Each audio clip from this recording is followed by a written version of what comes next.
la Kenya. Wakazi wa magharibi mwa Kenya wamehimizwa kukataa siasa za ukabila na kukumbatia umoja wa kitaifa kabla ya uchaguzi mkuu wa mwaka 2027.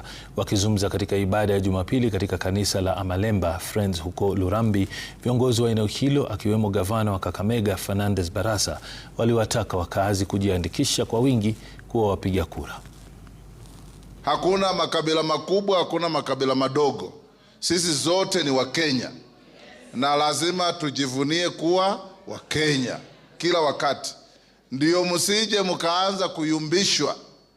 Mtu mwenye juzi alikuwa anatupagua kwa sababu ya shares, sasa anakuja hapa kuwatolea hadithi ya Abunwasi kwamba mfuate.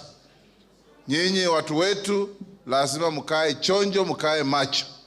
Mjue tunatoka wapi, tuko wapi, tunaenda wapi. Sisi agenda yetu kubwa ni kuhakikisha tumechagua William Ruto for 2027 as our president.